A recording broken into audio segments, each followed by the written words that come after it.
I'm Kier from In Defense Of, a podcast member of the Gonna Geek Network, just like the one you're listening to now. The opinions expressed are those of each individual. Check out all the other podcasts at GonnaGeekNetwork.com and get ready, because geekiness begins in 3, 2, 1... Hello and welcome to episode 89 of Better Podcasting. In this week's episode, we're going to get with the times while we talk about back in the day. In this week's Better Podcasting download, we're going to talk all about a Google Podcast player. Or is it really? Really? Finally, in this week's Better Podback, you tell us all about your week in podcasting. Mine involved migrating everything to SoundCloud. Lauren, start now.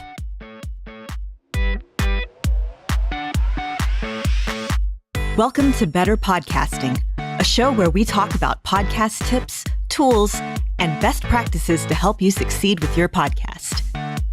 What makes us different? Well, just like you, we podcast purely out of the love and fun of it. Podcasting is our hobby, and we recognize that it's yours too.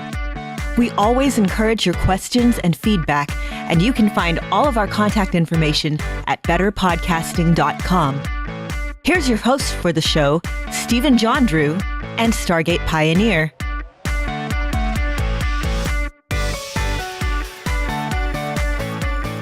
We are back with another episode of Better Podcasting. My name is Stephen John Drew, and with me, of course, is Stargate Pioneer. We are back and better than ever, and we're here today to talk to you about the day in sports. No, I'm sorry. We're not Mike and Mike in the morning on ESPN Radio. We're Stephen and SP on Better Podcasting, here to tell you all about the great things going on in the podcast world and how to make your hobby podcast better. It is all about your hobby podcast. And guess what? We are streaming this live to www.geeks.live, where you can find us streaming regularly. It is the Gonna Geek Network's live landing page. So we encourage you to come on by. Our usual home is found now on Wednesdays, unless we have something come up. And it's the summer, so let's be honest, lots of stuff is probably going to come up. Something might come up next week. We'll keep you informed on that. But yes, Wednesday is our new home, 8 p.m. Eastern, 5 p.m. Pacific. Yeah, so come on by and check that out. Now, I got a question for you, Stargate Pioneer. Quest. I knew you were going to say Quest. I almost said it at the same time. My question for you is, if I was looking to get myself a brand new Audio-Technica ATR 2100 microphone, how much would that cost me guaranteed? Guaranteed? Yeah. Cost you? I mean, if you were, I think they're going for about $80 right now on Amazon.com. But if you don't have $80, you can get one for free, because we are giving away one, just one. We're giving away one for free, an ATR 2100 USB/XLR dynamic cardioid microphone. This puppy is awesome. It's awesome for a hobby podcaster. It gives you great sound. You don't have to have a big studio because it's got the USB. You have an XLR input that you can go into a portable digital recorder. It's awesome. It comes with a little stand. You might want to get a new one, but it's great to start out with. And because we've noticed, unfortunately, that it might have a little plosives, might have a little bit of difficulty accepting the pops. So we got a foam windscreen. Yeah, so both can be yours if you contact us at contact@betterpodcasting.com and tell us, why did you start your podcast, or why are you, if you haven't started your podcast yet, why are you going to start your podcast? So get that to us by July 27th, 2017, and we will give it away on the next show. So there you go, ATR 2100 and windscreen. Woohoo! And to clarify, that is how you enter to possibly win it. You're not guaranteed to win it. Unfortunately, we just don't have that sort of power or budget, because we do this as a hobby ourselves. We don't mention that for a while. We do this out of the fun and the love of podcasting. We're not sponsored here, no. We don't have anybody offering us an ad, and hey, if we had anybody offering us even a one-time ad, we would just say no. because you should never accept a one-time. Now I'm just ranting. Okay. But let's go ahead and move on into our segment. Here we go.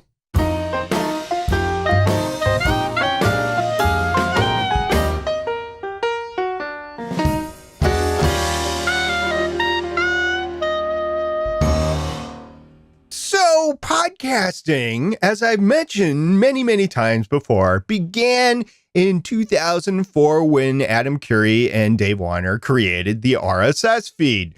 But if you listen to people like Rob Greenlee at Spreaker, he's been doing audio web shows even before that. I think the late 90s he was doing audio web shows, and even some streaming he was doing out of his own server. I've heard him tell that story a few times.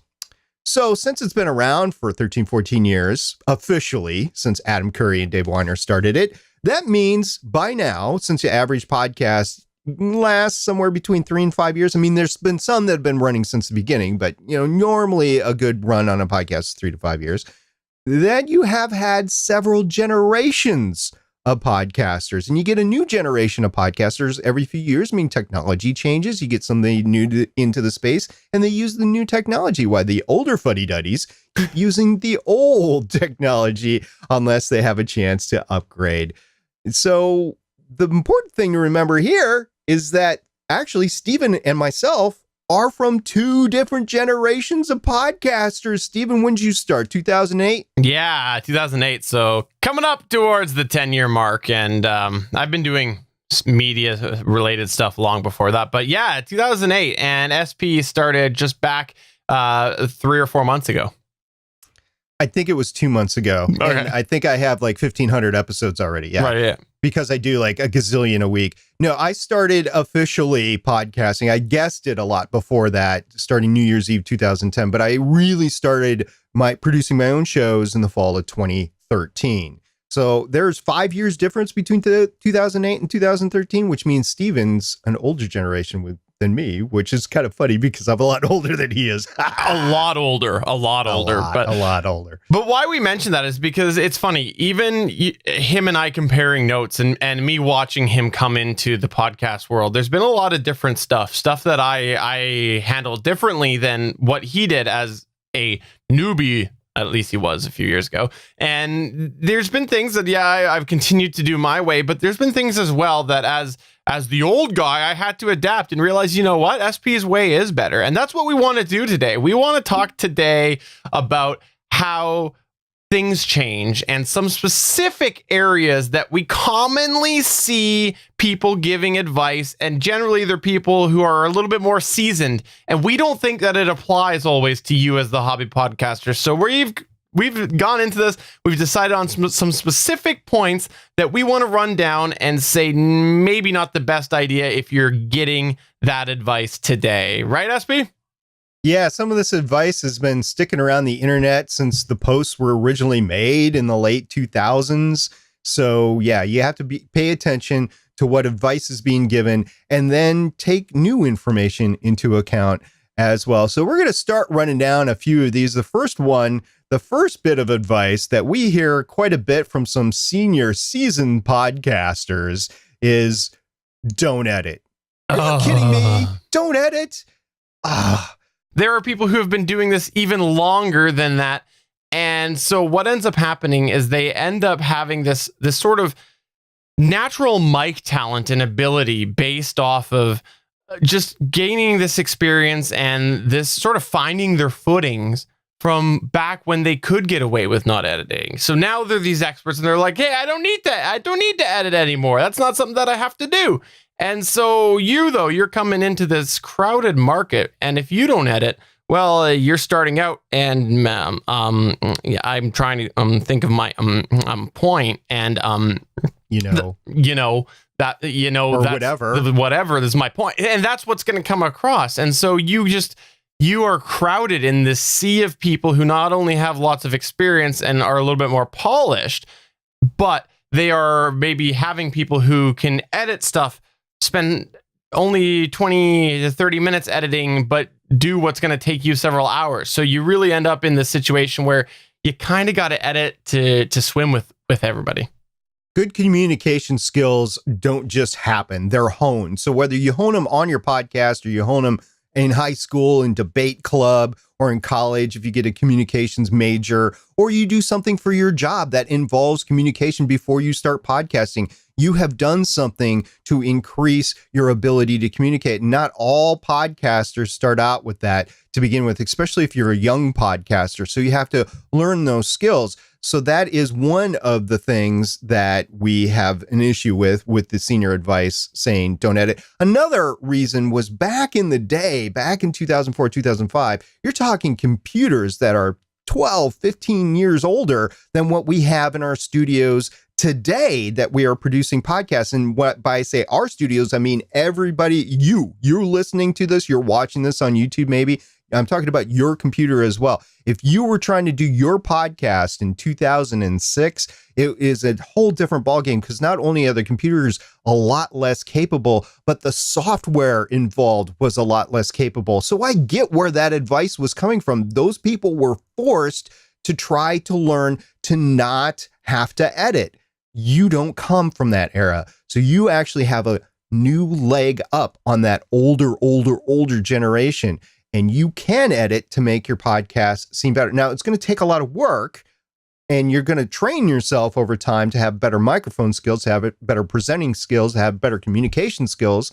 But at the start, you don't have to have perfect skills, but you need to present your podcast as perfect because you're in competition with everybody else. Yeah, and I can definitely attest to the fact that the computers have made a difference. Like I've been doing the whole post-processing plugin thing since early on in my podcast experience because, again, my video background means that I was familiar with all of this stuff. So what's interesting to me about it is that now with a modern computer, I can render and save things in a lot less time than it did back in 2008. And even switching from, and I won't get too technical, but even switching from a 32-bit piece of software to 64-bit, you would see a difference as well. But I'll let you take that nugget and dive into that on your own. But what else might be a reason why people say don't edit and we think that you should edit? Many people need to edit because, as I mentioned, they're in a sea of competition. I was listening to a couple of movie podcasts this week that I saw posted on a social media site and thought, hey, I'd check them out. They were interesting topics, and they were all at a different level of production. And I just noticed the ones that would have benefited from editing. And just on that one social media post alone, there was half a dozen different film podcasts. They weren't all talking about the same film, but they were talking about various different films. There's a lot of Spider-Man Homecoming reviews out there. So you can pick and choose if you want to talk about Spider-Man Homecoming. And so that is one reason. If you have 5 different Spider-Man Homecoming podcasts that you regularly listen to, but you only have time for one, you're going to go for the one that's probably more highly produced because it's better. And if you don't present yourself off as a better value for your customer, they're going to go somewhere else. So you can think about it as a business right there. And it's not just the microphone presence, it's also the production value. Like if I'm getting a nice music background to something where it's appropriate, I'll go listen to that versus some 2 guys just talking in their basement, drinking a bunch of brews. So that's something that's a differentiation there. And it's not just us that say this. A lot of people say this, right, Stephen? A lot of people. A lot of people say this. And I think we have an example of an expert in the field and what he thinks about editing. And we'll go ahead and give the credit after this. Of course, I went in and had a big dust up over on Facebook because someone says, oh, you know what? We just record and publish. All that editing is not needed. You know, we have a natural flow to the show and you don't really need editing. And then I went in there and said, how dare you? Just because you're lazy and you don't want to edit, don't come over here and try to tell everybody else that you don't need to edit. Don't take your laziness out and try to spread it around like a virus. It's not what I said, but that's what I wanted to say. And then sometimes I realize that, you know, we as editors, we are, you know, on the front lines for the people that we edit for. Like I know in this clip. Yeah, I know. And Steve's reading us books now. Grown-ups. Heather Ordiver reads us books, too. And her voice is like butter. Well, of course Heather reads adult books. Of course she does. But what I'm saying is... Now, I know that Elsie didn't mean to say that Heather Ordiver reads adult books, even though she might. I know she didn't mean to say that. So then here comes the trusty editor. And after that, it sounds like this. Yeah, I know, and she's reading us books now. Grown-ups. Heather Ordiver reads us books, too. And her voice is like butter. Well, of course she does. But what I'm saying is... See? That's why it's nice to have an editor. Mic drop. Oh, okay. So fill the listeners and viewers in on what that is, SB. That was actually John Buchanan, who is from audioediting.solutions.com. He edits a few podcasts, and the podcast excerpts that he was giving were from She Podcasts, which is Elsie Escobar and Jessica Kupferman, and their show specifically designed for women podcasters. And he does the editing for them, and thank goodness he does, because he takes out a lot of stuff like that. That was just a funny one that he threw in there. So I was in a Voxer group, and this was set in as an example, and we just had to share it here. I got permission to share it. So John Buchanan, thank you very much for putting that together. And Elsie, thank you very much for sharing that. And it's just an example on how important editing is, and that we are just not on our soapboxes by ourselves. No, there's lots of other people who agree with us on this. And let's just go ahead and leave editing enough alone there for now and move on to another point, because again, we like editing. Next one that we want to sit here and take issue with, because let's just be honest, that's what we're doing, is the Blue Yeti. See, I don't have a special sound for it or anything, Emily. I want to have like a sad violin or something with that, because it's the Blue Yeti. It's a thing of the past. And another one of the past is the Blue Snowball, or the various versions of the NW700 microphone. These three microphones are microphones that quite often were recommended. But honestly, the main one back in the day was the Blue Yeti. The Blue Yeti was the go-to out of all of these. And a lot of people still reiterate this because they see it on different websites, they see it elsewhere, and they just think that this is your best starting place as a hobby podcaster. Now, we have admittedly quite often slammed condenser microphones, but I want to take a moment here to appreciate what the Blue Yeti did do for podcasting. And back in the day, it really came down to two options. Number one, do I sit there and spend hundreds of dollars in gear trying to find a way that I can hook up a budget microphone into my computer? Or do I go with a very simple solution that was the Blue Yeti? Because the Blue Yeti overall produced good sound. It was easy to hook up by USB, and it gave people a leg up over their other options, which was recording into their iPhone. So the Blue Yeti really did serve a purpose for a while. In fact, I will admit that I bought it once for a co-host because it was the best option for them at the time. But this was many years ago, many years ago, and now there are lots of other affordable alternatives out there available, including the Audio-Technica ATR 2100, the Audio-Technica AT2005, or the Knox KNU01 podcaster microphone, I think is the model number. And these are all options that serve the same method that the Blue Yeti did, which is you can hook them up by USB. In fact, they offer a step up over the Blue Yeti, which is that they can also do XLR if you expand your setup down the road. The Blue Yeti that everybody talks about, not the Pro, the Blue Yeti itself was USB only. So you're kind of limited in that fact. And I've personally known people who got limited by that. So this is something that this often is shared by people. People think that it's the best because that was what was said back in the day. But ultimately, what it boils down to is that most environments just won't deal well with it, because the Blue Yeti will pick up a lot unless you bring it close to your mouth and you turn down the gain, which yields a whole bunch of other problems, like if you laugh loud and you clip, or you end up trying to figure out how am I going to bring this thing so close to my mouth, because it is quite heavy, and so most stands won't support it. So you're stuck with a whole bunch of problems here. And we see a lot of people talk about this microphone still.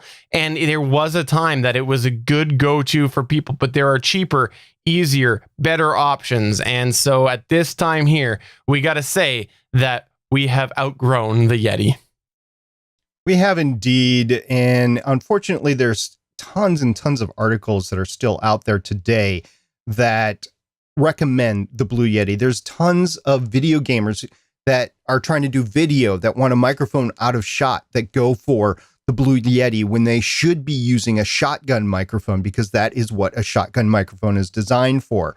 And I just am asking anybody who's listening to this, do your part in spreading the word that a condenser microphone for a podcaster and a video gamer are not the right microphones. The right microphone is something that has a cardioid or a super cardioid pattern right around, unless you're in some sort of phenomenal soundproof studio, which most hobby podcasters do not have. If you have a soundproof studio, odds are you're more into the professional side of things, but not all the time. And to be honest, SP, even if you're in that scenario, you can take that money, and because the Yeti is looking to use USB, there is better value in that range in a condenser microphone. So it's just like, overall, we've outgrown it. I was listening to some of these new podcasts that I was just checking out this past week, and I was listening, and all of a sudden I thought I heard a noise. I'm like, what the, is there a motorcycle behind me? Literally, I heard sirens in the background. I heard kids talking in the background. I thought my kids were making noise in the kitchen and they weren't even home.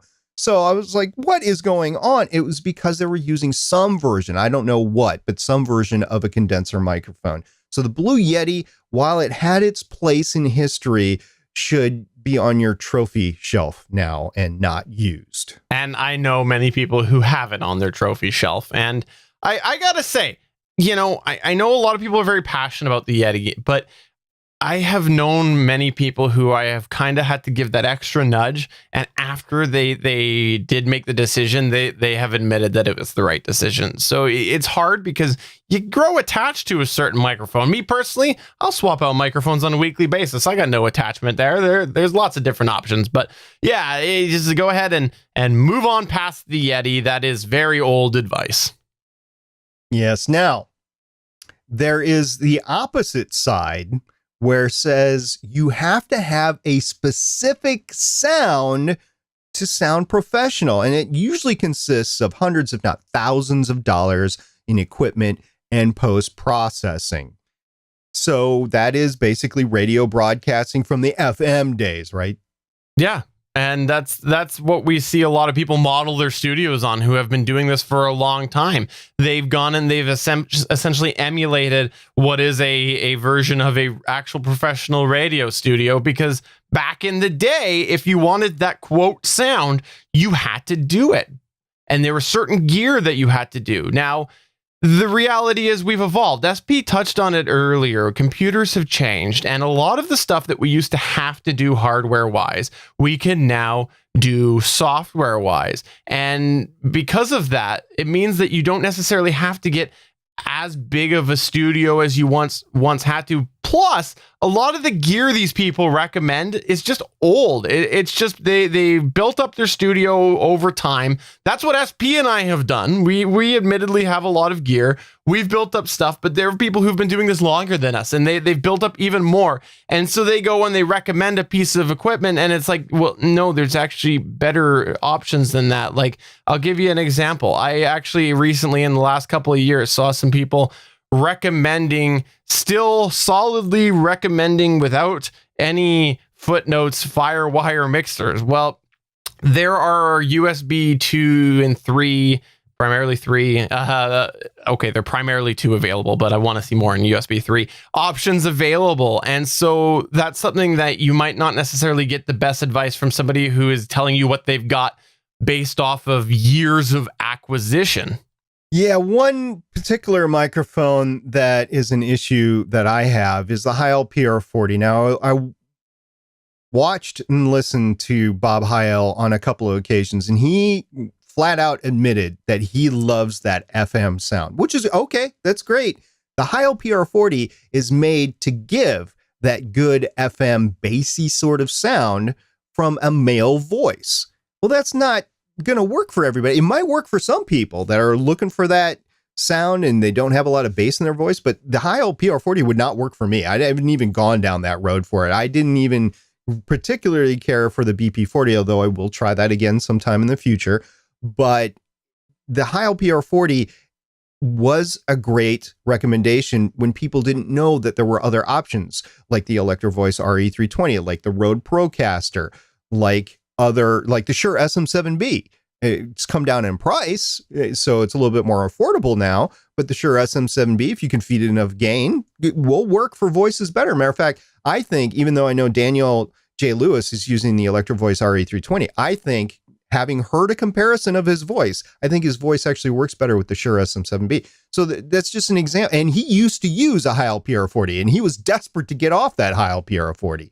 So that's just an example of the high LPR40 is overrated. It's not the end all be all. Yes, it is a better microphone than the ATR 2100, but it is not the best microphone for everybody. Yeah, and I've been using one the last, I don't know, month-ish. Actually, probably more than that now, and it's good. You know, I will definitely be pulling it out again to use in the future, but it is definitely overrated compared to what everybody says. And so that's another piece of advice that is dated. And, you know, there is a certain person that rhymes with Mio Mamort that really gave the PR40 the kick that set off this chain of decades, basically, worth of recommendation.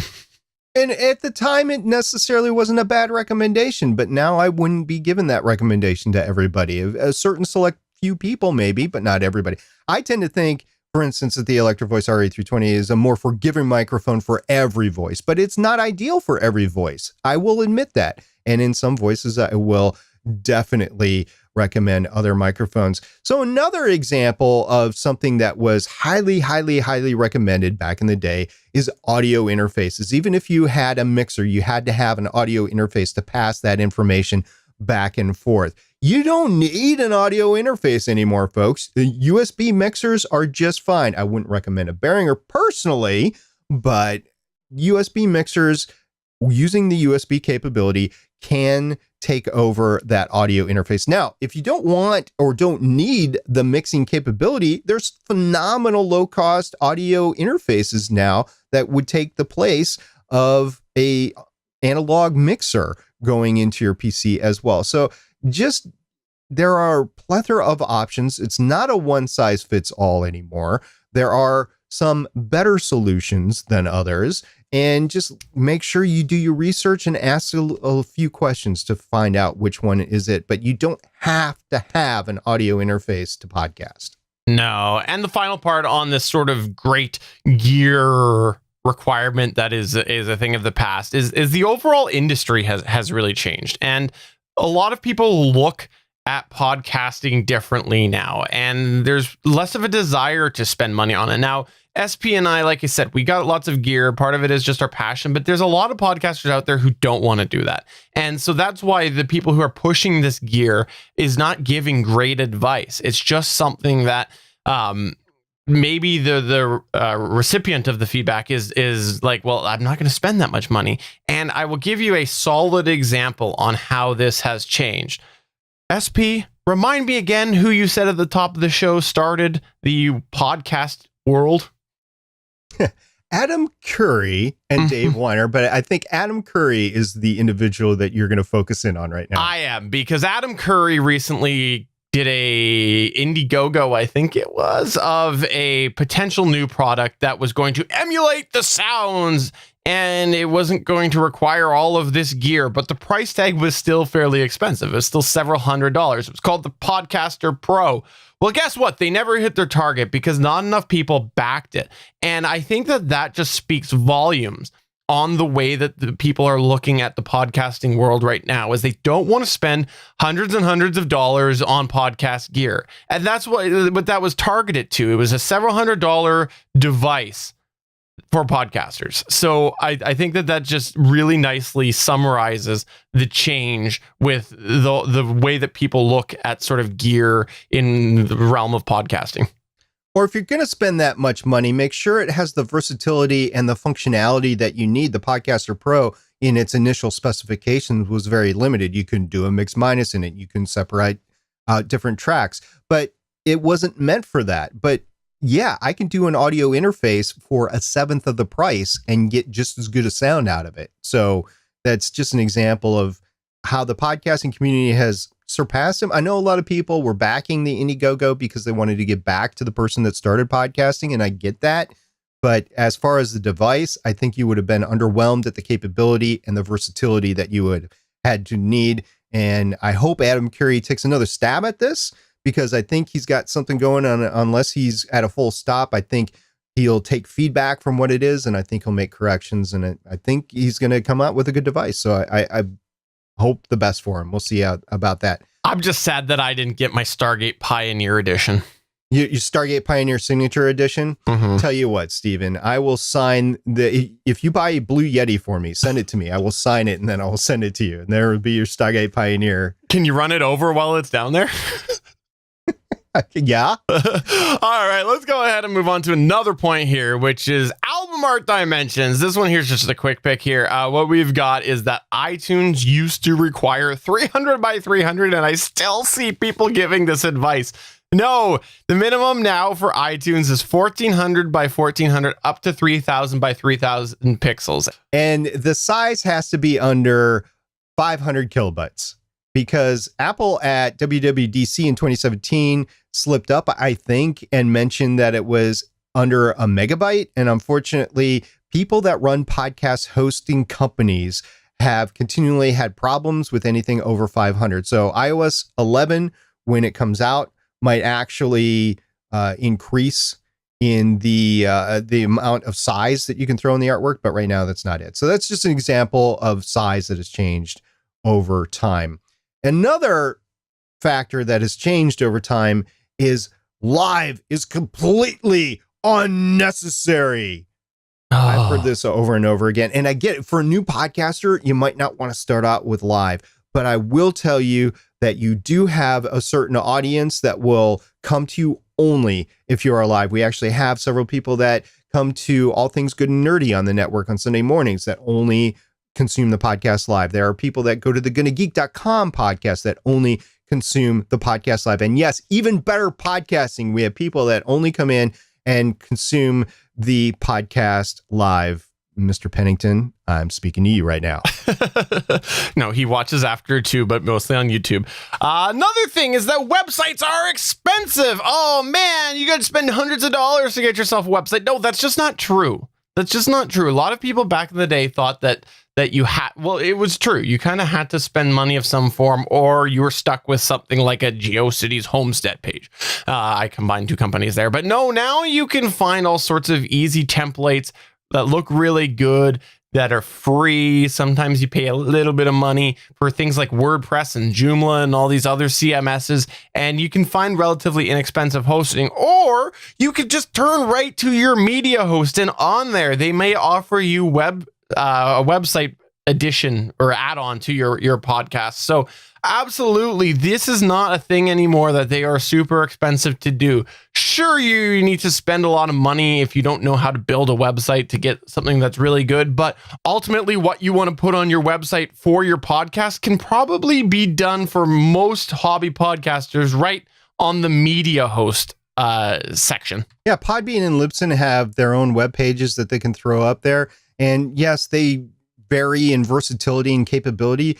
But if you're just starting out and you don't want to mess with a web page, I would heartily recommend going with one of those. It would give you just about everything that you need, from contact information to a blog post to everything. Now, you can't do a live show on it. You can't direct people to do live on it. So you can't embed a Spreaker player. You can't embed a YouTube frame or anything like that. But it can get you 95% of what you need, and no hassle and lower costs. So just keep that in mind about the websites.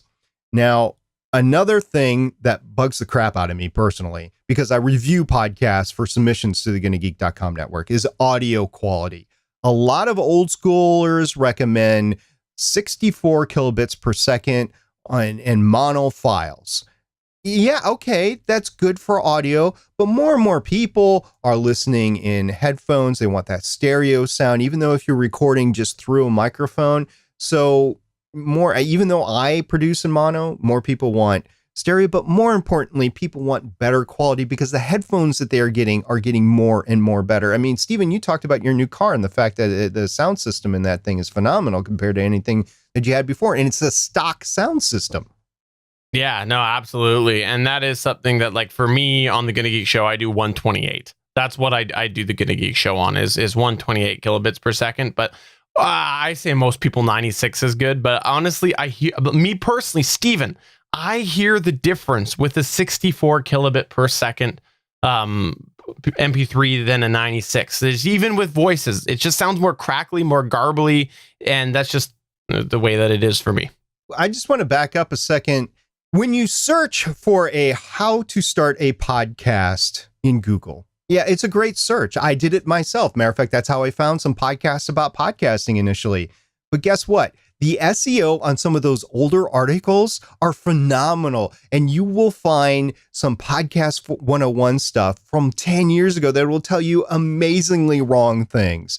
Yes, there are good articles out there today. There are better articles that are newer or take into consideration new stuff. Matter of fact, over on Reddit just yesterday, Overdue Book put a phenomenal 101 guide out there and got just a ton of upvotes. And I took a look at it, I read through it. Several other podcast consultants read through it.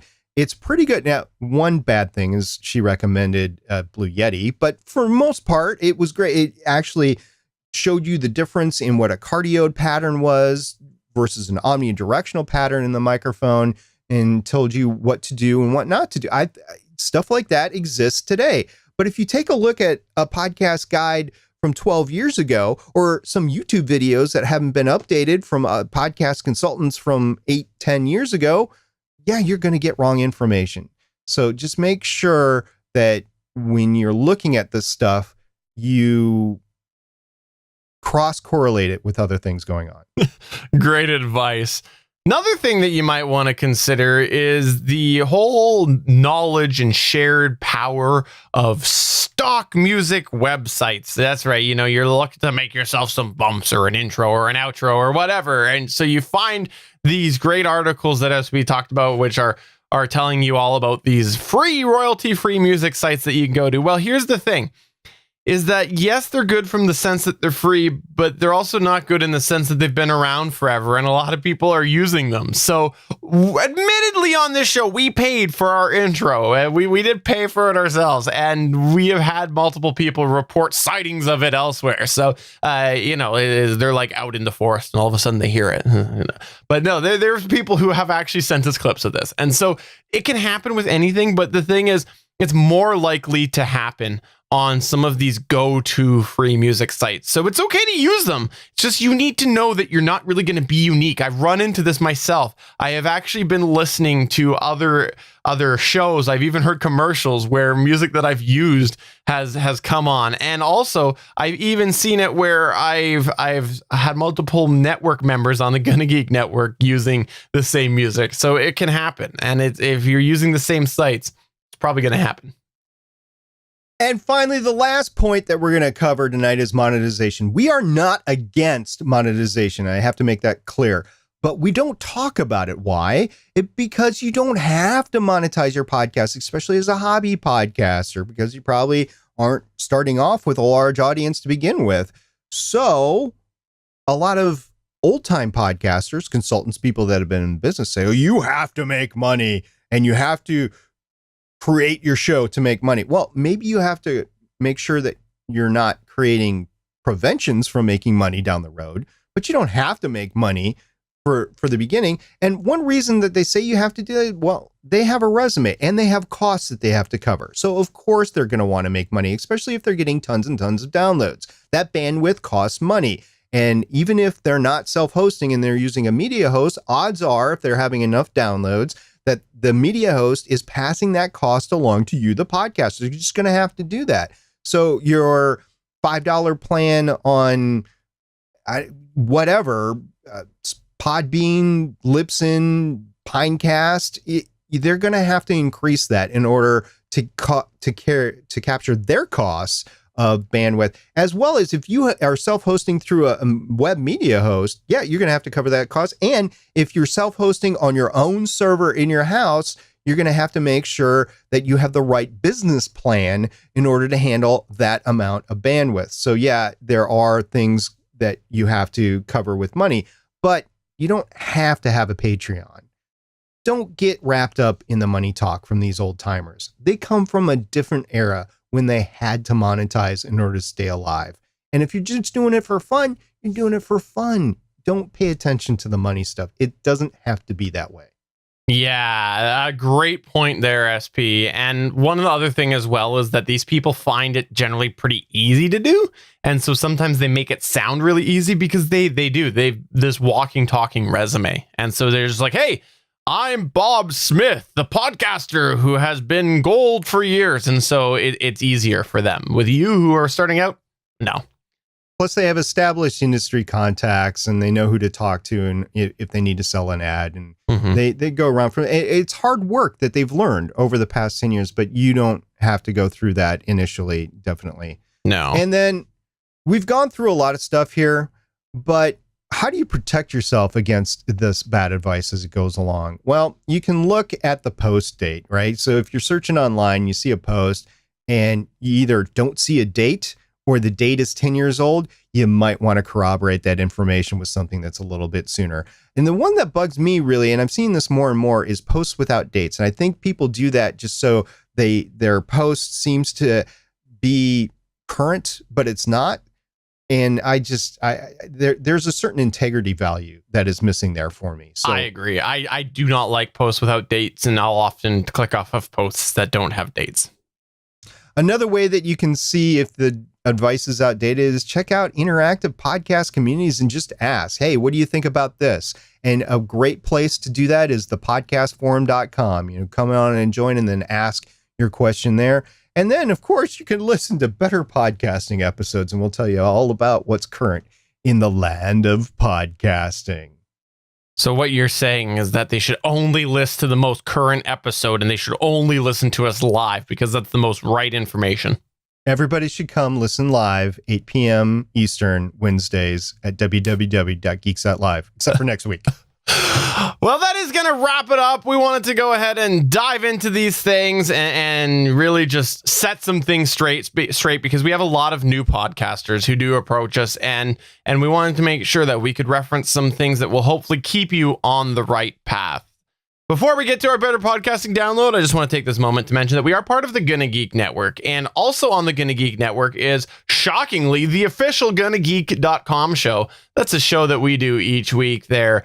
We stream it live on Mondays. It's myself, Stargate Pioneer, and our co-host Chris Farrell, and we talk about the latest in the world of geekery. And this past week, we had our 200th episode. We got a lot of voicemails, had a lot of fun. We stuck mostly with our usual format, but it was a lot of fun. And we even had Suncast from GFQ Network join us. He's a recurring guest over there. So if you like general geekery, you should check that out. That's episode 200 of the Gonna Geek Show, available on GonnaGeekNetwork.com. Welcome to this week's Better Podcasting Download. One of my favorite things is the fact that I use Android. I love me Android. I am a big Android fan, especially all of the ways that Google puts out official podcasting apps. Oh, wait, they don't. That's something that has been a point of contention for a while here with Android users, is that really Google likes to kind of dabble in podcasting, and they haven't put the best foot forward on that. And one of the things is they haven't made themselves an official app. Years ago, Apple did that. They saw all of these awesome podcast apps out there, and so they decided, let's make our own. Some people embraced it. Some people said, nah, I'll go another way. But they made their own, and it really helped kind of keep things focused. Well, we saw an article that came out on a website called media.info, and just go to the short link. It's geeks.link/Google Player. And it said, quote, Google has quietly launched a podcast player for every recent Android phone. As discovered on the Daily Pod News website, here's how it works. Open Google Assistant. It's available on most Android phones running Android version 6 and above by holding down the home key and it will say, "Hi, how can I help?" And then you say play and then insert your podcast name and then say podcast after that. The Google Assistant will then end up pulling up the podcast. So that's what the website says. Now, here's the bottom line is that Google Assistant, number one, is not available on all phones, just as an FYI. But what it does is it's accessing the Google search feature that has been around for several months now, where as you're searching through the Googles, funny enough, you will see embedded into certain results, if they have the appropriate code, a list of the most recent podcast websites or episodes. In fact, we talked about this back in episode 72 of Better Podcasting. That was in March when all of a sudden this was discovered. So it's really not anything new at all. This is not a new feature. Maybe there's a new feature with Google Assistant integrating into Google Search, but it's the same player that was there months ago.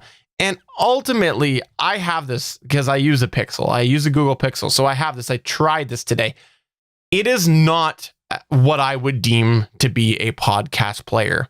The podcast players have been out for so long now. There's a certain standard that has to be met, in my opinion, for it to be deemed a podcast player.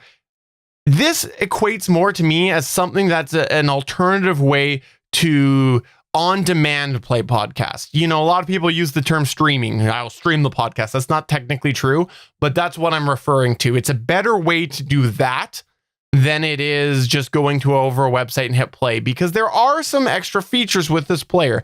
While it is super basic, it does seem to be buffering somehow.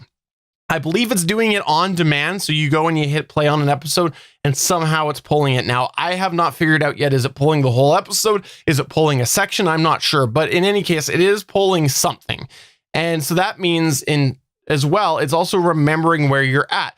So you're going to be able to go back into this and see where you left off.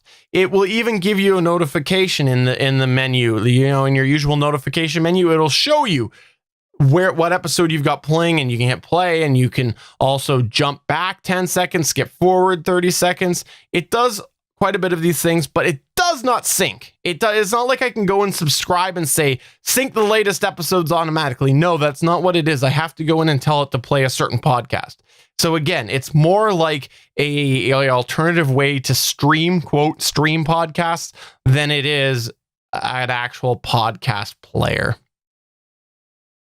I'm so disappointed because I know that the Google Android infrastructure is just this untapped resource waiting to happen, because there are so many Android phones out there and people listen to podcasts on mobile devices all the time. I just can't wait until Google puts a native app that is in all Android phones that is accessible for everybody that buys one. And they can click on it and they can check out their favorite podcast, or even start listening to podcasts. Like, hey, what is this? They get into it. Oh, it's free. This is free audio content that I can listen to. I don't have to pay for audiobooks. I don't have to pay for a subscription other than my connection, whether it's Wi-Fi or the LTE, 4G, whatever. It's free. It's free. And I can listen to all I want. All the SP I want. And honestly, I do not want to sound like I'm hating on Google with this at all, because I actually firmly believe that this article, based off of what I've seen, I firmly believe that this article has made an error in their jump to conclusion. I don't believe that this was Google's intention with this. I believe that this function is here to help those that are searching and wanting to play something right away. They're looking specifically for it. I am looking forward to the day that they integrate this into the actual Chrome browser on there, because I will use this all the time. as it stands, I'm not going to go and open up Google search separately when I usually just go into Chrome and I'm, browsing my cat videos or my moose videos. And then I'm like, oh, wait, I've got to think of this podcast. So I start searching. I'm not going to go open up a separate app. I'm just going to be in Chrome. I'm going to start typing my search. I'm looking forward to this feature because I think it is very helpful to show up in results on a podcast and see the latest episodes. And maybe I just want to hit play and start seeing, okay, what are they talking about? I think that it's an extremely handy feature, but I don't believe that it is meant to be a podcast player at all. Unfortunately, no. Let's try it again, Google, and let's get it better and make it better than Google Play Music, please. Absolutely. But let's find out what you have to say about your podcasting world this week.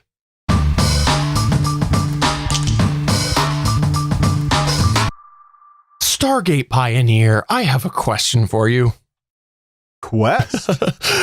If I was sad a few episodes ago that you told me that Clammr was shutting down, should I be seeking therapy, or do you have an alternative for me? Well, I think you should be seeking therapy for other issues. Fair point. Other than Clammr here. But yeah, so I was actually approached by somebody on Twitter. His name is Neil Pollack, and he created this Get Audiogram website that will automatically download your Clammrs. Apparently the Clammr server still exists. I don't know if you can post a new Clammr or not. I would not, by the way, advocate posting new Clammrs because the owners of Clammr said they were shutting it down.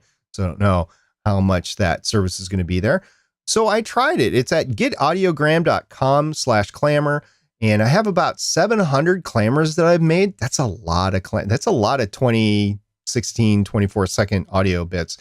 And I mentioned that I was not going to keep them, and I had lost them. So I tried it, and guess what? It works. It took a day, but it works. Now, the email system to email you the link to the zip file doesn't exist, but Neil passed me the link on a Twitter DM. I was able to download them, and boom, I've got all my 700 Clammrs. They're not named.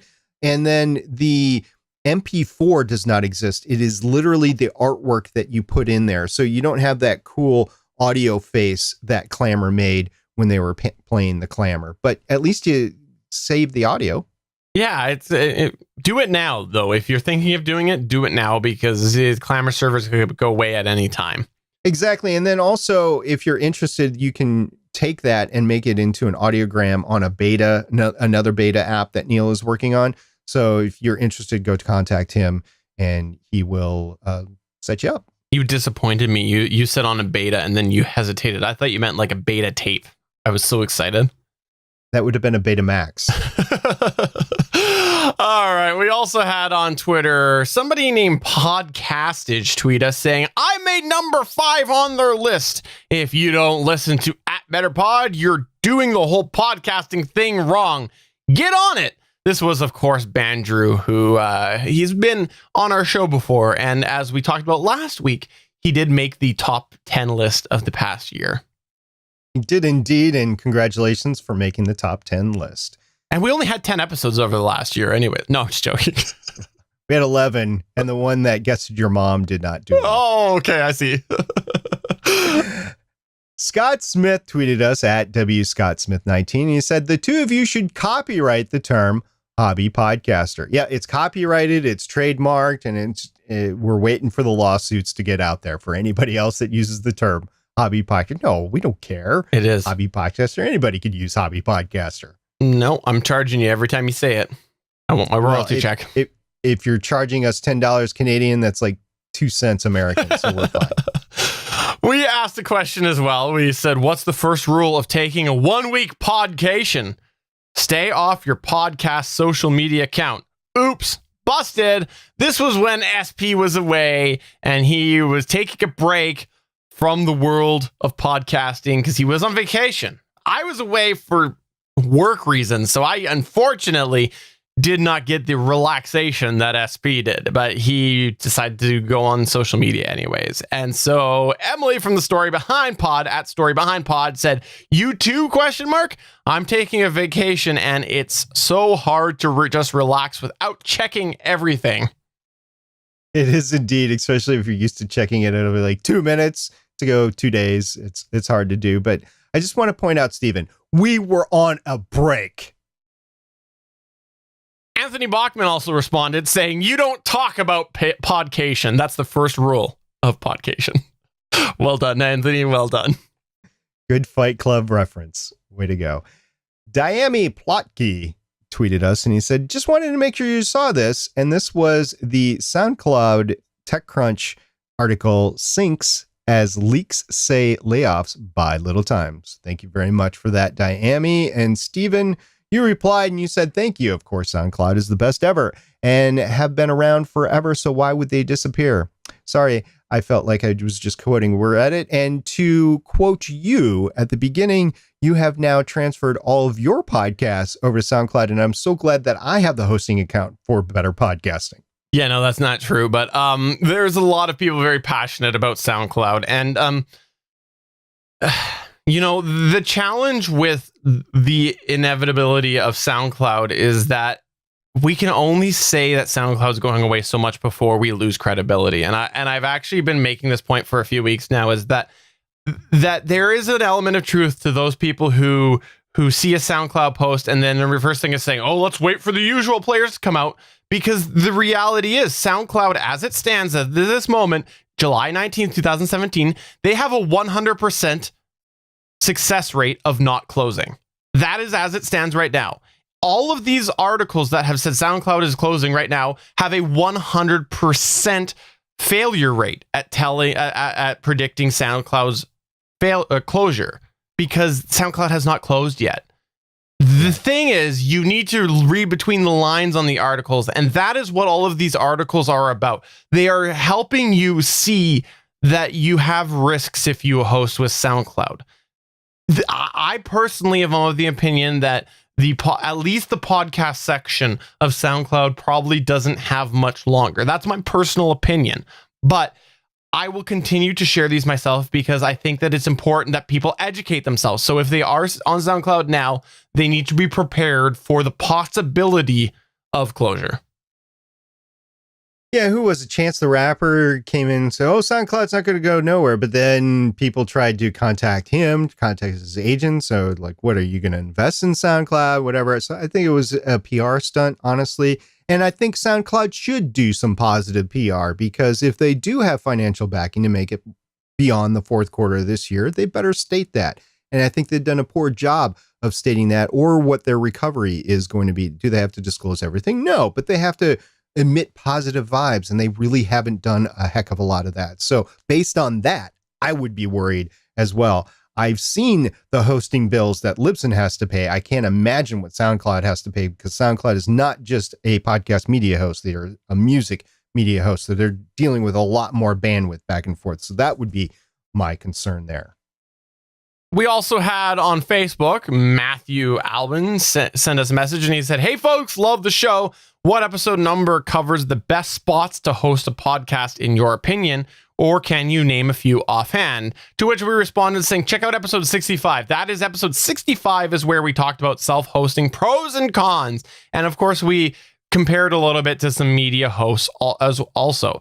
The other one that you want to go ahead and check out is where we ended up doing the comparison, was where I referenced some stats. We talked about it last episode. And what I ended up doing was going through and comparing how Podbean and how Libsyn and Blueberry all compared. That was something that we wanted to make sure to give you some actual information on that, and sort of give you an idea on, if you're a stats junkie, what you can expect. And that was episode 39. And also, off the top of our head, our current recommendations are Libsyn and Podbean. There is an emerging Pinecast, but we just don't have enough data on Pinecast yet. But Libsyn and Podbean, we know of many people who have are big advocates for both of those there. SB, massive Libsyn advocate. Chris Farrell on the Gonna Geek Network loves Podbean. So we've seen firsthand experience with both of those. Yep, we have. And I think you'd be fine with any of those. So good luck. And if you have any more questions, don't hesitate to ask. But stats wise, Libsyn is the far superior. You do pay a little bit of premium, just a little bit of premium, a couple of bucks a month to get those stats. But I think it's well worth it. And then we did have another Facebook post as well, didn't we, Stephen? Yeah, and this was actually in response to the video that we streamed live. And what it was Emily from the Story Behind podcast said, poor SP, he will never see this. Referring to the fact that we made a bit of a joke on SP not being on Facebook last time it was a couple episodes back. And then Scott Smith came in and said, I'll pay SP $500 an hour to critique our show.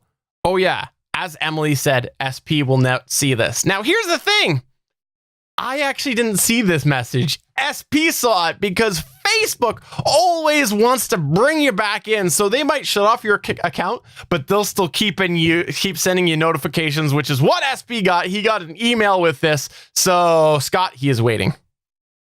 Yes, I'm waiting for your $500 to start critiquing your show. And by the way, that's $500 an hour. So however long it takes me to download the show, play the show, write the show notes up, and then communicate to you, that's how many hours I will charge times 500. And then finally, I just wanted to say that I did get the DM from Aurelia Pod, which is Damien. Thank you very much. We'll be discussing that in a future show. We're running a little bit long this week. So that is what you had going on in your world of podcasting. And we want to know what exactly has been happening in your world. You can email us. It's podcast@betterpodcasting.com. You can find us at Twitter @betterpod, or you can go to facebook.com/betterpodcasting. But while you're doing that, take a moment to send us your answer to the question, what does a hobby podcast mean to you? So send us that answer. We want to know, what does a hobby podcast mean to you? That's something that we've been a while since we've talked about that, and I like to fire that up every now and then. So let's get some answers on that. I am sincerely waiting for all that. It's been a while since we talked about it, so I want to talk about it some more. And we have streamed this live at www.geeks.live, and we've had quite a few people drop in. We've had an email from Johnny Pennington, so we know you're watching. Thank you very much. We had Seth Zillman say, if I didn't edit, many of my shows could be called Awkward Pauses, the podcast. So thanks everybody who came on by, and yeah, we'll be back again Wednesdays in the future. Likely not next week, but that is the end of episode 89 of Better Podcasting. I'm Stephen John Drew. A hobby podcaster is myself. And I'm SP saying enjoy your week. Let us know if you have any questions and have some fun. It's summer 2017. Woo! Party at SP's house. Bye.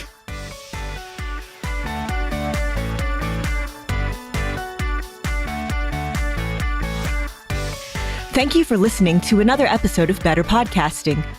We want to hear from you. You can find all of our contact information at betterpodcasting.com. If you like the show, please consider giving us a 5-star review in iTunes. We encourage you to check out all of the other geeky podcasts available at GonnaGeekNetwork.com. This has been a Gonna Geek production. Thanks for listening, and we will see you again next week.